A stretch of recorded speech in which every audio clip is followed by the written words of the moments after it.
మొన్న అమ్మ వాళ్ళ ఇంటికి వెళ్ళినప్పుడైతే తీసిన వీడియో అండి ఇదైతే. సో అప్లోడ్ చేయడం అయితే మర్చిపోయాను. ఇవాళైతే అప్లోడ్ చేసేసాను. ఎవ్రీ ఫ్రైడే నందాపురంలో అయితే ఆ జిలేబులు విడివిడి సమ్మేస్తూ ఉంటారు. ఆ గొడుగు చూస్తే భలే ముచ్చటనిపించేసింది. వర్షం పడకుండా అయితే అడ్డుగా పెట్టుకున్నారు, వర్షాకాలం కదా. ఇంకా అమ్మ వాళ్ళ ఇంటికి వెళ్ళిన తర్వాత వేడి వేడికి సేమియా ఉప్మా అయితే తినాలనిపించి అయితే నేనైతే వెంటనే ప్రిపేర్ చేసుకున్నాను. చాలా అంటే చాలా పొడి పొడిగా వచ్చేసింది కదా రెసిపీ. దీనికైతే నేను కొలతలేం పెట్టుకోను, అందాజగా వేసేస్తాను. రెసిపీ కూడా అంతే బాగా వస్తుంది. మరో పక్కన అయితే పొటాటో ఫ్రై చేసేసాను. నేను వెళ్ళేసరికి మా అమ్మ అయితే పప్పుచారుగా వేసింది. సో పప్పుచారులోకి నంచుకోవడం కోసం అయితే ఇక్కడ పొటాటో ఫ్రై అయితే చేసేసాను. ఇదైతే ఇంటి దగ్గర వీడియో అండి.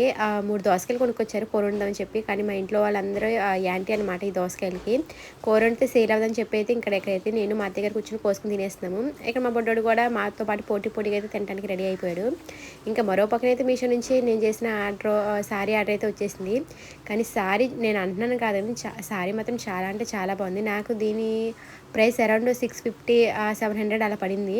కానీ ప్రైస్కి తగ్గట్టు లేదు. చాలా అంటే చాలా బాగా వచ్చింది. క్వాలిటీ కూడా, క్లాత్ కూడా చాలా షైన్ అవుతుంది.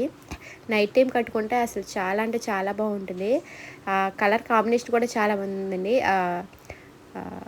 ఆపోజిట్ కలర్లో ఇచ్చాడు బ్లౌజ్ని, కాంట్రాస్ట్ కలర్లో బ్లాక్ కలర్ బ్లౌజ్ ఇచ్చాడు. వర్క్ కానీ ఆ ఫినిషింగ్ కానీ చాలా అంటే చాలా బాగుంది.